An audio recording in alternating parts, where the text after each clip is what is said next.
Welcome to Redefining Engagement. I'm Francesca Duma, Director of Audience Development and Strategy at Contribly. And in this show, I speak to leaders and innovators in the media industry so that we can bring tips, wisdom, ideas, and even some things to avoid so that we can all do more engagement better. So without further ado, let's move on to our next guest. Charlie, how are you? Hi, Francesca. I'm good. I'm great. Thanks for having me. Thank you How are so you? much for joining me. I'm great. I have a bit of a cold, so I apologize in advance if my voice sounds a bit more, low than It usual. sounds amazing. Sounds great. So how about we start off? I'm really excited to talk about your role at Funk and how you're building audience engagement. How about we start off with a little intro? Tell Sure. me your name. Tell me, what do you do? How did you get there? So my How name about we is start with that? Charlie. It's not my real name. So some people will be confused when they look for my email address because my real name is Karl, but Charlie sounds better, I think. And people remember. In Germany, they remember because it's not very common. I mean, Karl is not common as well, but Charlie has a certain ring to it. So my name is Charlie. I'm part of the audience development team at Funke. We say Funke in Germany. I think English-speaking people will say Funky or Funk, but here it's Funke. And Funke is a publisher of regional newspapers, one of the biggest in Germany. We have regional newspapers and magazines, and we have a total annual revenue of around about more than 1 billion euros. So pretty huge. And our main branch are the regional newspapers. So this is our main area of business. It had been working well in the print world. We have 12 regional brands. Some of them are known in all of Germany, like Hamburger Abendblatt, the Hamburger evening paper from Hamburg. That's the translated name. One of the biggest, or the Westdeutsche Allgemeine Zeitung, WAZ, WAZ, is also one of the biggest. They were doing pretty well in the print age. They are not doing so well in the digital age. I would say in Germany, we have not arrived fully yet in the digital age. We're still on our way. We Germans, I think, change slowly. We don't like change that much, maybe due to historical reasons. We could talk a lot about this. Yeah, but we're pretty slow. And my team, the audience development, was formed because we needed to accelerate the process, the transformation process, the change. And we needed to get the newsrooms quicker into digital workflows. They were not able to do it by themselves. We lacked the expertise inside Funke, so we started recruiting people from other newspapers, from other publishers to work as experts for digital transformation. Is that how you joined? Yes, exactly. I was working for the Bild before. Bild is the biggest newspaper or news brand in Germany, comparable, I would say, to the Sun in the UK, but not quite as aggressive. Pretty aggressive in Germany on the German market, pretty conservative, but not quite as much as the Sun. But it's a tabloid, it has a lot of images, very bright, very loud. So that's where I come from. And the people who come from there are very popular among recruiters because Bild is pretty far along in the process of the transformation from print to digital. So how long have you been at Funke? 2 years. I started in August 23. I am now leading our team of 10 people, 10 editors, and I have I would say, the technical lead. So that's my role. I'm responsible. Yeah, sorry. No. That's great. So a team of 10, pretty good sized team, over 12 news brands. Yeah, and 12 news brands and almost 100 newsrooms in total. So we have very tiny local newsrooms where we have 2 people, 3 people working. We have bigger ones where there's 20 people, but the smallest we have are really, really, really small and working in very rural areas. Wow, that sounds like a challenge. It is a challenge, yeah. And a very interesting challenge. And what are the biggest things that you're focusing on when you're working with these newsrooms? So the main challenge that we have is that we will come into a newsroom that has focused almost exclusively on the print product. And we have to teach them everything. We have to coach them. So our work is, we come from a role of editor. So we have all worked as journalists, but we don't work as editors anymore. We are more like coaches, and we have to, as coaches, help to transform the newsroom and the people working in the newsroom to focus from print-centered work to digital-centered work. And as you can imagine, that's pretty challenging because we have to teach everything about this new way of working. So we will come into some newsrooms and have to teach really all the basics. We have to explain. I mean, some teams have further along in the process. That's easier, of course.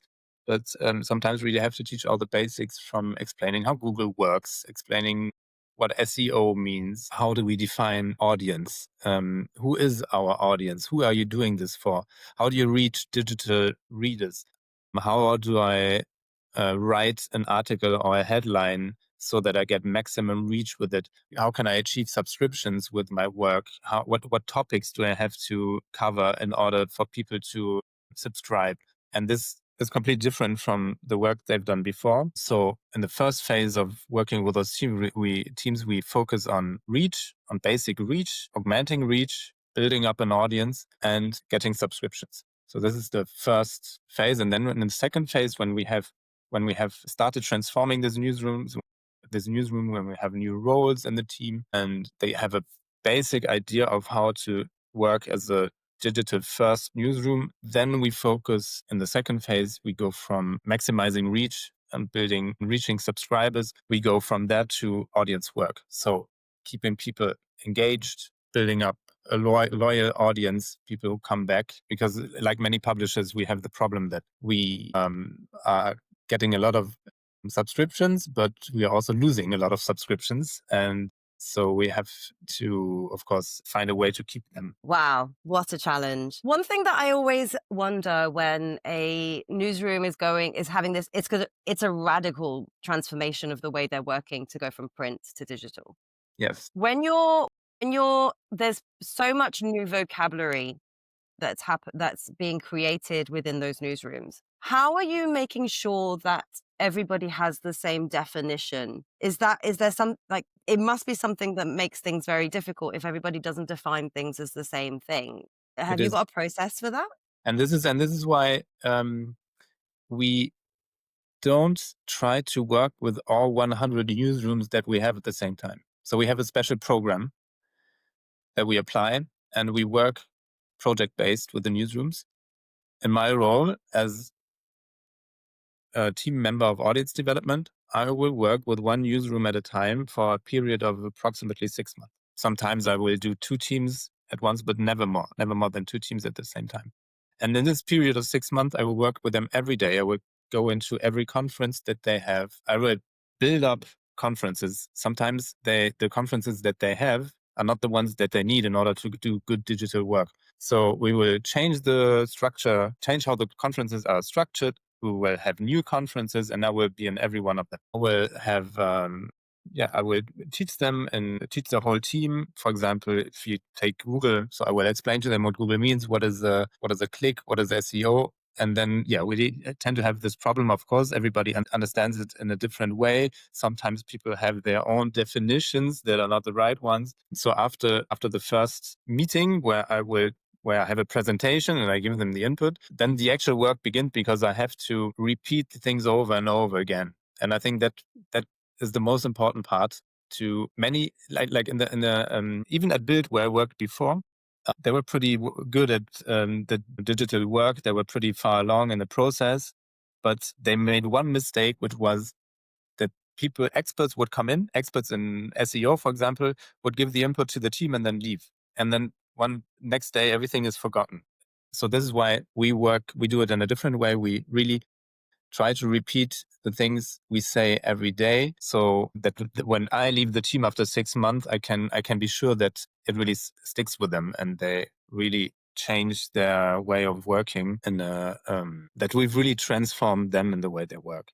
I used to be a secondary school teacher, so I totally recognize that feeling of... Pretty similar. Yeah, I think so. I think I could be a okay teacher. I think so. Yeah. And for you, I love the fact that you have a stage name. I think it's the best. Like, it's so good. So for you, Charlie, Yeah. how would you describe audience engagement? Where you are at the moment, how you see it, what would you say that is? Yeah.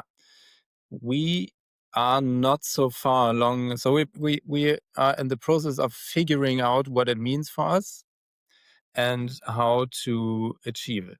It's like I've explained before, we have our program, this program of working very closely and very intensively with the newsroom. We are finishing right now the first phase of this programs. Almost all the newsrooms have worked with us in the first phase, where it was about basic reach, building up reach and building up subscriptions. So this is done.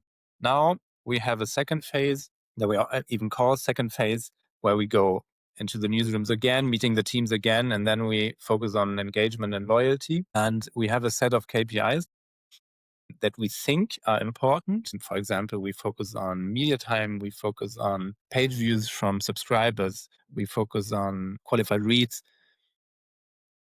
But it's a new program. It's a completely new program. It has a completely new focus. And we are working right now with the first 3 teams in this new program and trying to find out, doing it a little bit differently with each team and trying to learn from it and trying to build up a new program that we can apply then to all the other newsrooms. But the main focus is on reaching subscribers in order to lower the churn rate, to keep more subscribers, to keep the subscribers engaged, and to keep the subscribers inside their subscription, to not lose them. Yeah, which is quite challenging. So your definition of engagement in this second phase that you're slowly building up, it might change, is this idea of pay subscribers coming back. That is engagement. That is the main goal. And the theory is that if we keep the subscribers coming back and if we keep giving them what they need and what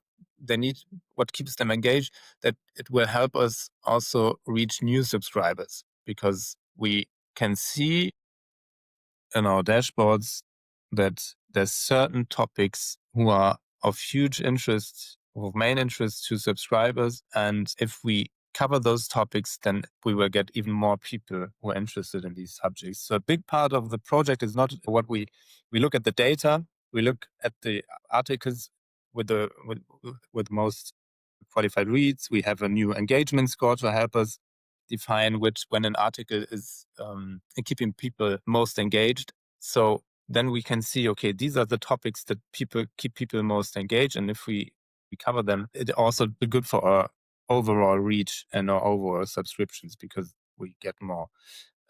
So we are in the second phase when we are focusing on engagement.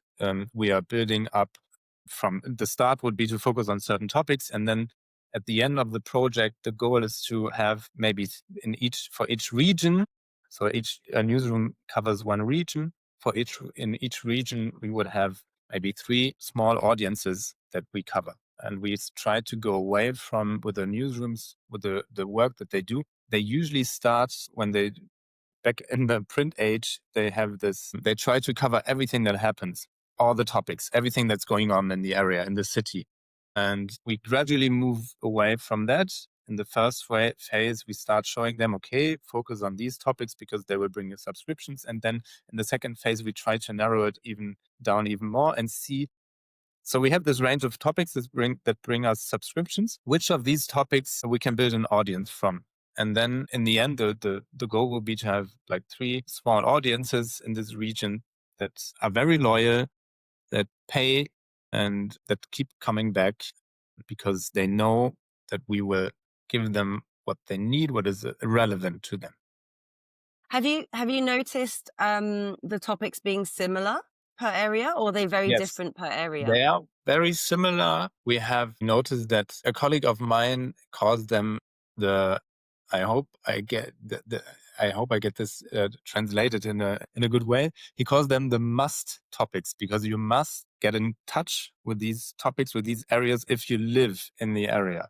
So, for example, if I live in a small rural town of Germany, must or have to deal with housing. I have to deal with roads or mobility, transportation, I think is the right word. I have to deal with or focus on shopping, like local infrastructure, shops, supermarkets. And this we notice these topics are these 3 mainly they will bring us subscriptions in every single city and every single community. It's always the same. I can think of no exception to this rule. Then we have, of course, difference that there's areas that are different. Of course, it's not everywhere the exact same. For example, we have some brands in the former east of Germany, Thuringia, I think is in English. So it used to be a former state of the GDR. And there we have this far right party, the AfD, which is very strong there. They're currently at about 40%, I think. So they might one day win an election there. I mean, not they might, but they will soon win elections there. And this is a topic that drives subscriptions in these areas because they have this is a special topic that's different. In a huge city of former West Germany like Hamburg, they don't have an AfD problem. Of course, there are local differences. But in general, I would say these topics of transportation, housing, and local infrastructure, shopping, they are interesting and relevant for people everywhere. That's actually super interesting because we've found working with newsrooms as well, especially the roads, the mobility piece pulls so much engagement. My definition of engagement might be slightly different to yours in the sense that I'm looking at direct two-way engagement where readers are getting involved and sending their content and comments and thoughts and opinions directly to newsrooms. And actually, it is a topic that in our world also gets so much. It's always really interesting to see the similarities between communities, because when you can find stable things that work often, we can build confidence in our editorial rooms, I assume, in knowing what they can do that's going to be successful. And if we can build confidence, we can then stretch them. I don't know, is that how you see it as well? Because I think that's how I see it. It is actually getting audiences to get in touch with us and having a direct communication between newsroom and audience is also a very important part of our work. And this is why when we start in the second phase of a program with a local newsroom, we always build up an Instagram channel, for example, because this is a very important. We know that the people who subscribe or where we have the highest potential for subscription, they use Instagram. Instagram is their main tool of communication, their main social media platform. Right now, we have subscribers who are a bit older. They're using Facebook, but actually among the people who use Instagram, so those who are a bit younger, between 30 and 65 is the range, I think. So young. I didn't say young, I said younger, I think.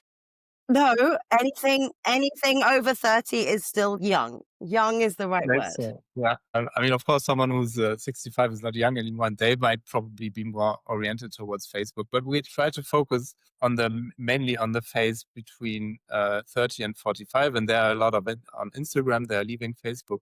They're using Instagram. And this is why we identified Instagram as a very important tool of communication to reach them and to keep them engaged and get them to engage with us. So we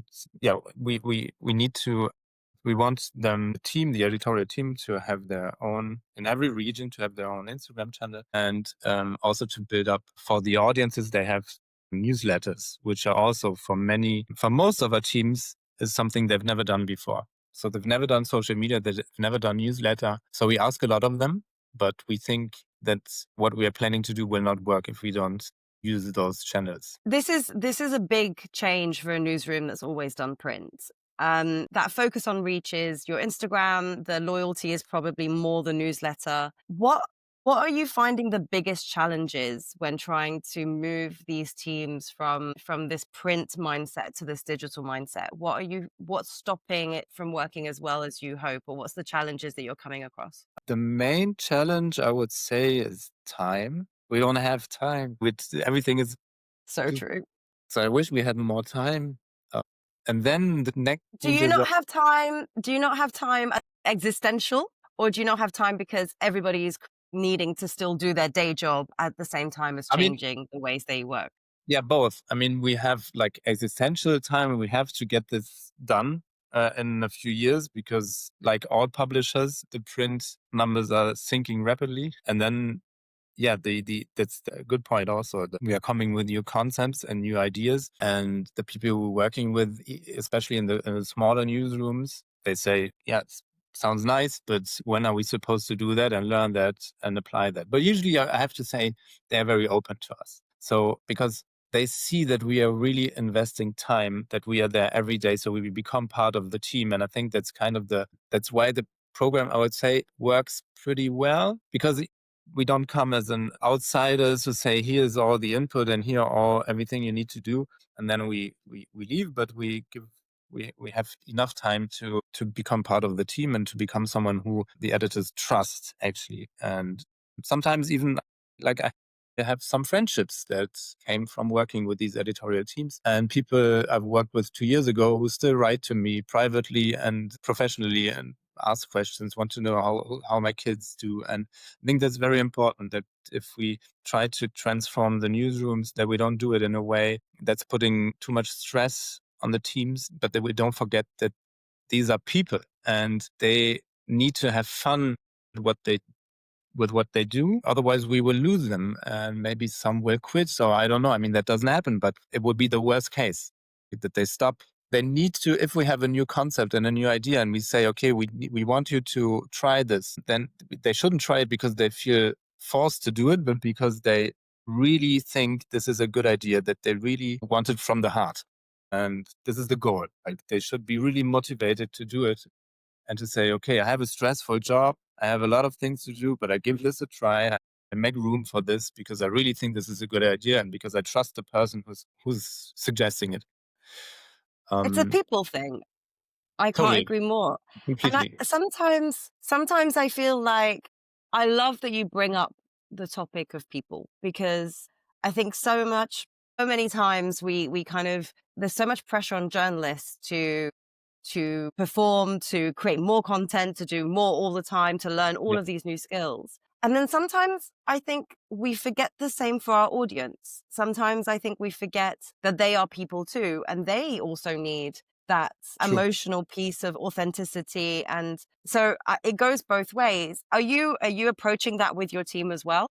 Totally. I mean, very important part of our work is understanding who is on the other side, like who's on the receiving side of what we do. And we haven't thought, like in the old world, that's still the current world in some ways. We didn't think about that at all. Like when I wrote an article, when I was working as an editor, I tried to get an idea of who I was writing for, but it was I would think maybe of one person that I met that sent me a letter in response to my article. So it was very basic and probably wrong to think about this one person who once wrote to me and cannot stand for the whole audience. So we integrated user feedback in our work. And this is something completely new that we've been doing for just a few years now, but doing more, especially in the second phase of the program, where we focus on engagement and focus on audiences. We are working with personas. So data that we've collected.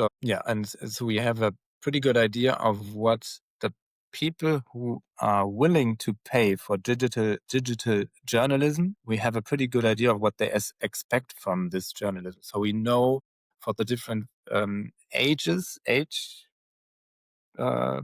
phases, life phases, we call them. We know what topics are relevant to them, what language they want to be addressed in, like how is the article supposed to sound like. Should it be more neutral? Should it be more positive? Should it be constructive? And this is something totally new that we bring to the newsrooms, that we tell them, this is what someone who is willing to pay for what you do actually looks like, feels like, or thinks like. And this is the reason why they don't pay yet, because they don't get what they need. They don't get what's relevant for them. And we also started doing, when we work with editorial teams, we started doing, like, going out on the street and just asking people, passers-by, do you have a subscription for journalism? Do you pay for journalism? And if not, why don't you? And the results can be shocking that we get, because they say, for example, some don't know the brand, even though it's supposedly, in the minds of the editors, it's the biggest, most important newspaper in the area,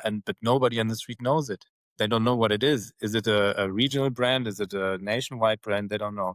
They cannot, some don't know the difference between a newspaper and a magazine. So we as editors, we think everybody out there must be on the same level as us. Everything that we do is like basic knowledge, but it's not. And it's a clash with reality. It was, even for me, who did these interviews on the street and who knows how far away we're from people's lives, even for me, it was to hear it and to talk to these people was very revealing and almost shocking.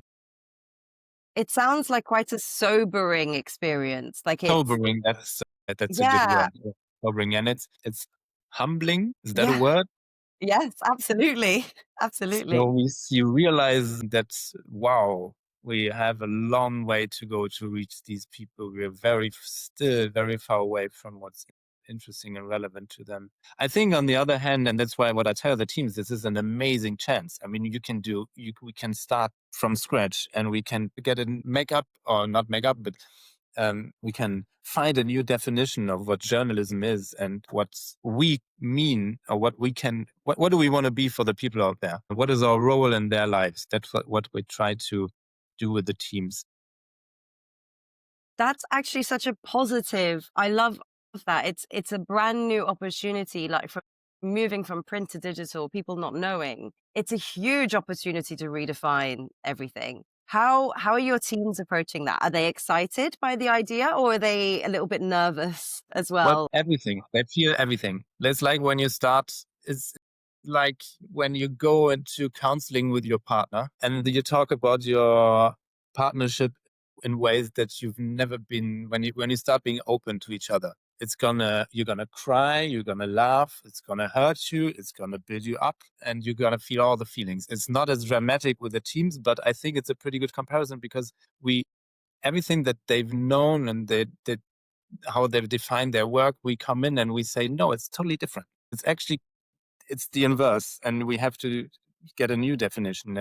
So what we do, they are open to it, but yeah, then they go, maybe you could tell the stages of grief. It's a process. Some are more open to it, some are less open. In the end, there was not a single case where the team I was working with said, we don't want this and tried to block it. It never happened. So it's challenging, but there was no team that said, we refuse to work with you. And in the end, they're all open because they see the need. They see, of course, we show them the numbers. We show them how print goes down, and we show them, okay, this will hurt you, what we're showing you now, the print numbers, how the print subscriptions. But here's a more positive slide where we see the digital numbers going up. So this is where we should focus on. And this is, I mean, you cannot see this and say, no, I don't believe you. It's so obvious. They work with us, and yeah, but it's challenging stuff for them. What we start to do when we work with the team, especially when we focus on engagement, when we focus on audiences. So the first thing we do is we get together with the team and we say to them, what's your claim? So now we have an idea, and we give them the data and we give them the interviews that we did, and we say, here's an idea of what people want, and here's a reason why they don't get it from you as of now. So what's your claim? What's your claim for your work from now on? Imagine we start from zero. What's your promise to these people? In one sentence. That's where we start from. And we just can see that's something that they've never thought about, many of them. They've never reflected. They do think a lot about their work, of course. I mean, these are very smart people. But it was the same for me. I never thought about what's my message to the world, or to my city, or to my town, and to my people out there. So this Can is you give where we me some start. examples of some claims that they're now creating? We have, yeah, I can. We have a new project. We built up a newsroom that's 100% digital in the city of Wuppertal, which is in German terms, it's medium-sized. I don't know. In other countries, it would be big. I think. Let me check. It has 350,000 people living there in Wuppertal, and we started a digital-only newsroom. And they have their own claim, and the claim is, we from Talzeit, that's the name, we make local journalism for a city that stays together. This is where we are at home. So this is very far away, totally different from the traditional way of thinking about what does our audience want from us. Usually when we ask teams this that are starting with the process of change, they will say, yeah, we want to be serious. We want to be an authority, want to trust us. So this year we are doing local journalism. This claim, we are doing local journalism for a city who wants to be united. Yeah, we are doing local journalism for a city that wants to be united. It's very far away from this traditional definition of what our mission is. I've never heard anyone describe this relationship as counseling. And I think that's fantastic, because you're basically redefining the relationship. Yes, we are saying you are not the journalists who put out their message to the people out there, but you cannot think yourself independent from the audience. You and the audience, you're intertwined, you become one. You have to find out what they want. They should be able to tell you what they want. And then, I mean, it doesn't mean to not be critical. Of course not. We are still journalists, but we have to be if we want to survive, we have to find out what they want, and we have to be what they need and what's relevant for them. Maybe not what they want. This is maybe the wrong word, but what the needs are and what is relevant to them in their life. And we have to be feel the heartbeat of the city and the thoughts of the people living in the city in order to do good journalism. It's the only chance to survive. And if we can't achieve that, we will become irrelevant. We will disappear. In a few years, we'll be gone. Can you give me an example of how you go from such a strong claim? What does that look like in practice with your team? What are they doing, or how are they making this journalism do that? In practice, it means, so they have this claim. It's usually very positive. It's usually very much oriented towards the people, the audience, and it helps them in the day-to-day work. It will help them decide, is this topic let's start from the idea. I have an idea for a topic I want to report about. Is it really relevant? Can I apply my claim to this topic? Like, does it fit together? Or am I doing something that only I think is relevant and my audience doesn't really care about it? Do I do it because I've always done it? And so it helps them decide, what do they report on and in what way? Is it in a way that will actually reach my audience, engage my audience, get them to give me feedback, and do I report in a way that my audience sees the content that I publish and says, this is my brand. This is where I feel seen. I might not always like what they publish. Sometimes I will have a different opinion, but I have a connection to this brand. And this is very important. Our brands mean nothing to people in the digital world, or very little, especially younger audiences. They don't care. They don't know. They're following news influencers. They don't care about our brands. Older people do, who read the print news, but they do. They have a strong connection. I still do. I'm 40 years old almost. I grew up with a newspaper on the that was always on the kitchen table at my parents' house. So I still have a connection, but it's fading. Younger than me, no connection left, nothing. So we have to build this up, and we have to build up trust. That's very important. Relevance and trust. You've mentioned a few times this user feedback. What does that look like? So you've mentioned going out on the street and doing basically vox pops and asking people. Yeah. How else are you getting user feedback day to day to feed into meeting this claim that you're trying to build up? Well, this is where Instagram comes in. It's really an important tool because it keeps people engaging on Instagram a lot. We see that the newsrooms who are building up social media accounts, the newsrooms, they get a lot of interaction from that. So they will have people comment on reportings, they can ask questions, and they can get direct feedback. But apart from that, we are still in the beginning of finding out what are good ways to reach our audience to keep them engaged. I mean, newsletters are a good way. This is something we're pushing very, very much. This is something we've done in the past. Of course, we've had our newsletters, but they were on a totally different level. So we are doing this in a much more professional way. They have a better look, and they're much more focused on specific audiences. For example, I've worked with the team from central newsroom, Zentralredaktion. So they are doing content for all the Funke brands that they all can use. And this team does a counseling content. In German, we would say Ratgeber, which means, for example, it's they write pieces about what should I eat to be healthy. What's the English term for that? Like health advice? Advice, yeah. So they're covering health, they're covering partnership, they're covering psychology. So a huge range of topics. Teams like this used to have a newsletter that would also cover all the topics. And they now, while I was working with the team, they've built up a new newsletter that's focusing only on partnership. It's nothing groundbreaking in journalism to have this kind of newsletters, but for us, it's something that is pretty new, and we are just starting to, that we are starting to do. So to look at the teams and say to the teams, don't do a newsletter that covers everything you do, but look at one topic that you cover that drives subscriptions and try to reach these people again and again and try to find a product that keeps them engaged. It's interesting to have a central team creating this content that can be for everyone, and then having regional teams that are focusing on, the housing, mobility, shopping, and then the extra topics that work well for them. Have you had moments where the engagement that you've had from your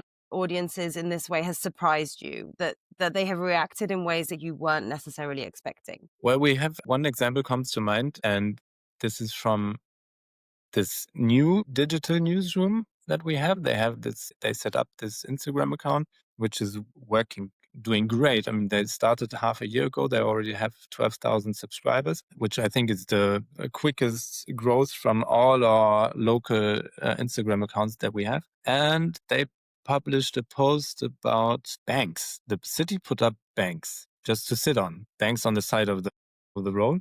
And I'm trying to find it here. It was something that nobody thought a lot about. I mean, it was just a report. New banks like benches, like where people sit. benches. So Okay, yeah. they reported about benches. They did a small reel, new benches in Vorwinkel, that's the name of the area inside the city. And they wrote, what do you think? Is it to? Yeah. So these benches, they asked in the reel, is it a waste of tax money or is it a good idea? And at that time, they would have like a reel with a lot of views would be like around 10,000 views for one reel. It had more than 300,000 views on this reel, and they had 1,100 comments. Really? It exploded, and it suddenly everybody in the city knew this account, and you had a very lively discussion between people. I mean, some of the comments, of course, as always, you had to block some people. So if it's about tax money, people were discussing, and suddenly they would have. We are always trying to say when we do local journalism, we always interested in what is the main topic today that people talk about. What is the topic that neighbors talk about? Can we identify that and report on that? That's like the main goal. If we can do that, then we are relevant in the city. And suddenly this new brand, this new team that nobody knew in the city of Wuppertal, they managed to not only find the topic, but they set the topic themselves, and all the discussion about this topic, they got inside their small, tiny Instagram account that nobody knew. And I think that was the turning point where they really became relevant inside the city. And that was a great starting point to then use these comments that they had and do more reporting about the topic. So they were leading the conversation in a way. They were totally leading the conversation, yeah. What kind of comments were you getting? Like, what were people saying about these benches? They were saying, they were costing, it's just 2 benches and they cost 98,000 euros. So they were pretty expensive. Luxury golden benches. Well, some people said, so one person I can read, and someone said, that's pretty nice, but they could have spent almost 100,000 euros on playgrounds. Then someone wrote, why? Because it was seen on the video. Why does someone stepping on the benches with their shoes?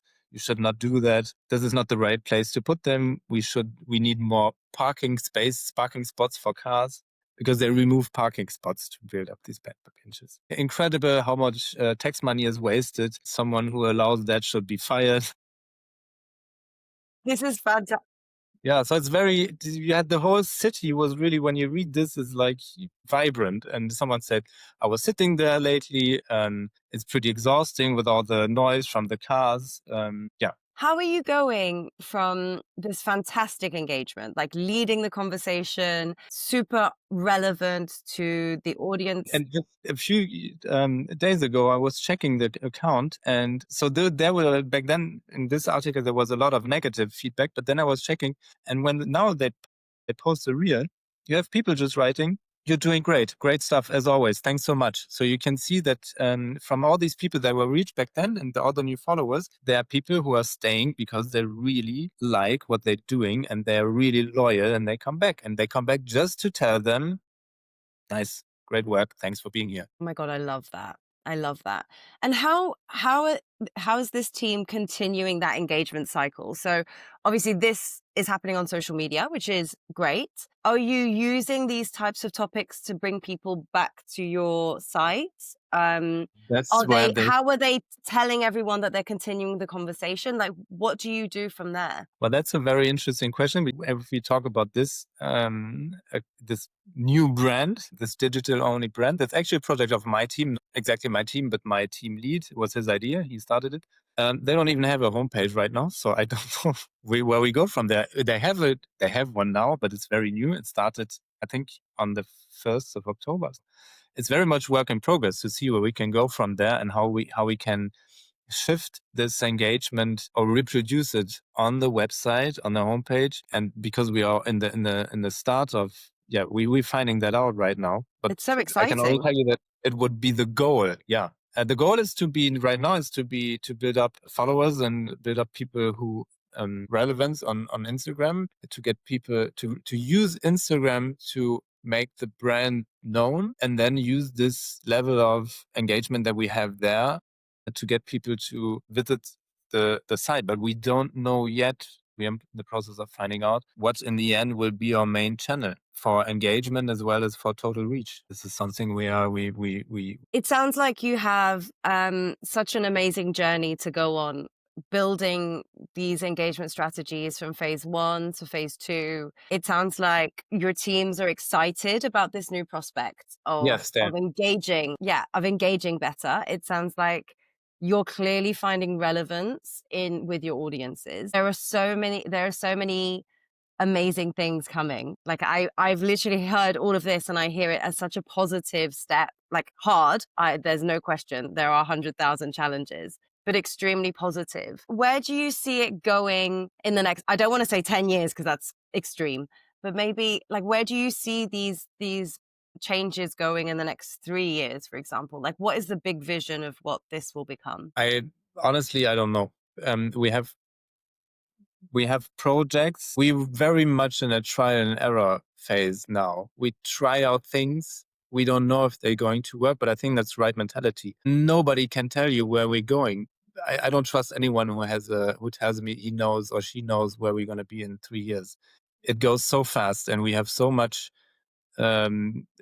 factors that might change everything. I have some theories, but I don't feel very comfortable sharing them. And then in a few years, someone can say, see, it's really different. I think it makes sense now to put as much resources as possible into video, into building up news influencers, into maximizing reach on social media. But I mean, I can see the problems with this because we don't have ways to monetize this.